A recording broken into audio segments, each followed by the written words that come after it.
You, Archie Shepp, jazz saxophonist, jazz historian, composer, ethnomusicologist, dramatist, poet, academic, and politically engaged citizen, are a legend in the history of American jazz and a living bridge between France and the United States in the field of music.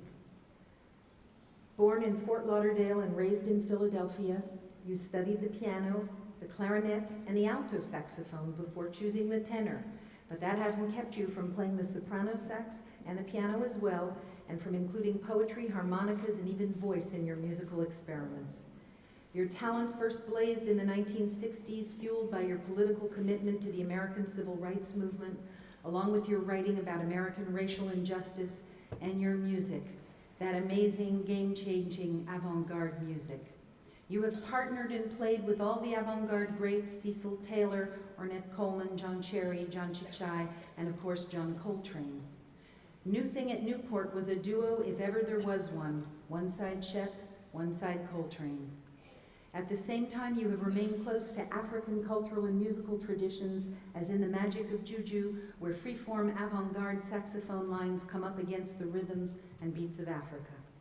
You've played tributes to Charlie Parker, Duke Ellington, and Thelonious Monk, amongst others, partnered with R&B artists, even Whitney Houston once, you can actually find that on YouTube, recorded with European artists, played with Sunrise Orchestra, and founded your own label, Archibald, right here in France.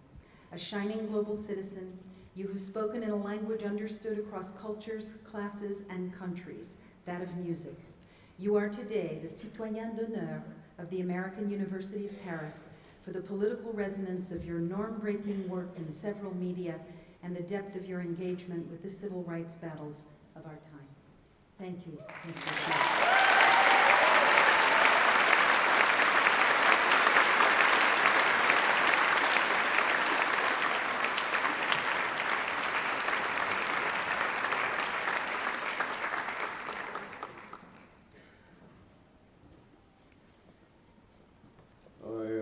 Greatly appreciate this award, and I offer my humble thanks to the community of the American University of Paris.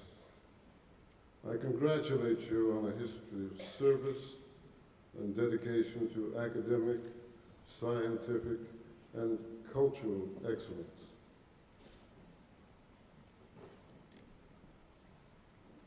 Incidentally, I taught at the University of Massachusetts for 32 years. They never gave me an honorary degree, but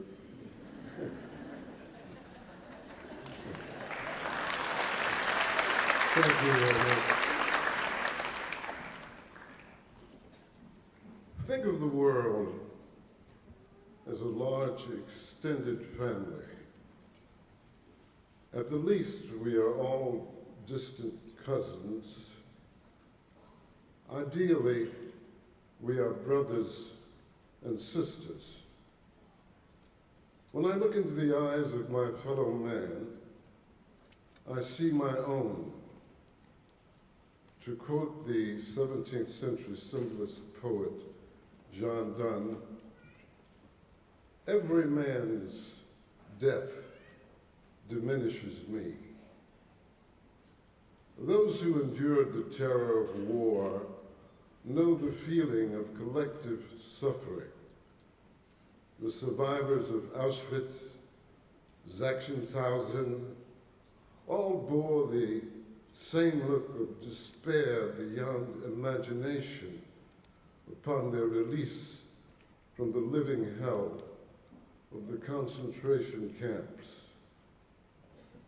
So must it have been for my ancestors when they were torn from their various African birthplaces and forced into the slimy holes of ships that were named after saints and holidays, Jesus and Noel, stacked like living corpses in some bizarre geometric arrangements and deported a world away.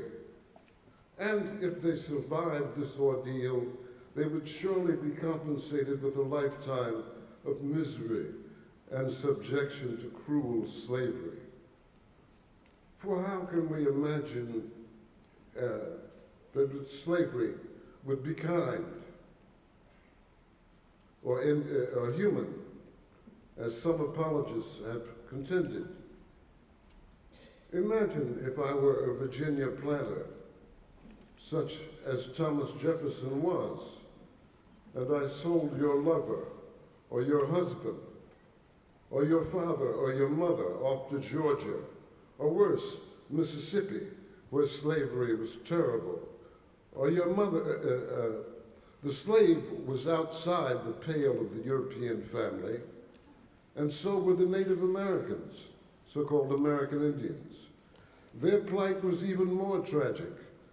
They lost everything after having helped the settlers survive numerous inhospitable winters, teaching them to grow crops such as maize, tobacco, and indigo, sharing their very land with the newcomers. They were systematically divested of the latter and arbitrarily, brutally shunted off to distant so-called reservations, their populations finally decimated by climate and disease. When the Europeans came, the Indians numbered in the millions. Now only a relative handful remain, still for the most part confined to reservations as far north as northern Canada. The condition of Native Americans in the latter region is scandalous. Unemployment is almost universal, as is the sniffing of glue. Despite these discrepancies, the world has changed greatly since I was a boy. I was born in 1937 in Fort Lauderdale, Florida. A hard time in a hard place. In 1929, the Western world had fallen into a great economic crisis, the era of the Depression, as it was known in my country. 4 years later, in 1932, Franklin Delano Roosevelt was elected President of the United States. He reluctantly, gradually adapted some of the theories of British economist John Maynard Keynes, who recommended deficit spending and investment in both the private and public sector. That should sound familiar, which had some limited success. This plan became known as the New Deal.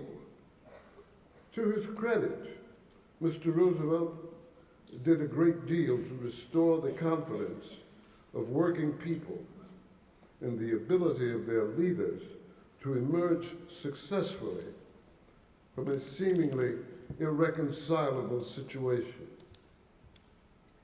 However, despite the accomplishments of this program, the majority of blacks were not really affected by the president's innovations, especially in the southern part of the United States, where the majority of African Americans lived prior to the Second World War. My father, for example, had to quit school to go to work at the age of 12, and my mother at the age of 15. She never even knew the exact date of her birth because the city of Denmark, South Carolina, where she was born, proudly boasted that it did not register the birth of blacks and dogs. Hunger was rife, and I remember being told how one terrible night my father ate a jar of pickles so that I might have dinner. In fact, just 2 years prior to my birth, a black man named Reuben Stacy had wandered onto the property of a white woman, Marion Jones, who was a resident of Fort Lauderdale. The man was hungry and came to her back door to beg for food. The woman, startled, screamed, and the man was quickly gathered up by a mob and accused of attempted rape.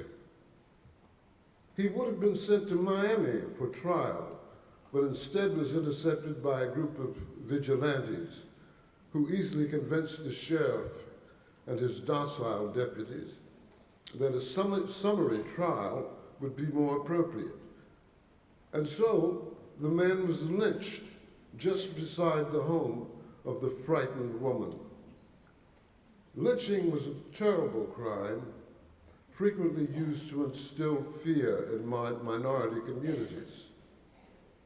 Several infamous racially inspired massacres occurred just after the First World War during the summer of 1919, appropriately labeled the Red Summer. For example, the black section of the city of Alton, Illinois, the birthplace of trumpeter Miles Davis, was burned to the ground just 6 years before his birth, and over 500 souls, black souls, lost their homes and businesses. Some were murdered outright.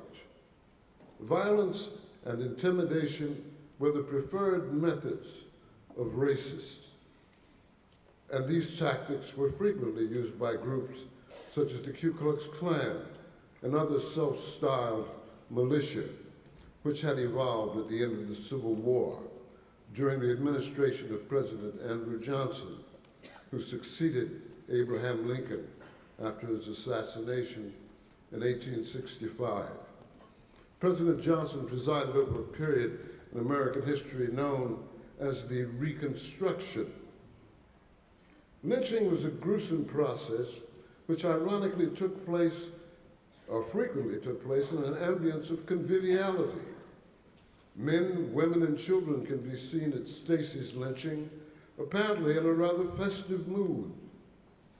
The victims were often burned alive, or they would be hanged after parts of their bodies had been amputated. The Tuskegee Institute, the first black college established in the United States, estimates that between 1880 and 1968, 3,446 blacks and 1,297 whites were so executed. In the same year that the lynching of Mr. Stacy took place, President Roosevelt, whose re-election had been strongly supported by black people, including Mary McLeod Bethune, an African-American activist and educator, and Walter White of the National Association for the Advancement of Colored People, President Roosevelt was asked to speak out and sign legislation against lynching, the Costigan-Wagner Act, in fact, which would have made lynching a federal crime. But the president refused to lend his voice to the debate and would not sign the bill. He refused on the grounds that his southern constituency would never forgive him. Fast forward history to the present, and we have what I might have considered impossible, an African-American president. But is a good black man any better than a good white man or woman of any color? The emphasis must always be on truth and justice, not race or color. The latter can lead to profound disappointment. The late French philosopher, writer, Albert Camus, advised that we should not be the executioner. I would amend that caveat with the admonition that each of us should be a voice in the wilderness that cries out for freedom, for the liberation of our fellow human beings from social, political, and economic injustice. And together we will make a song that joins mankind in permanent peace and harmony.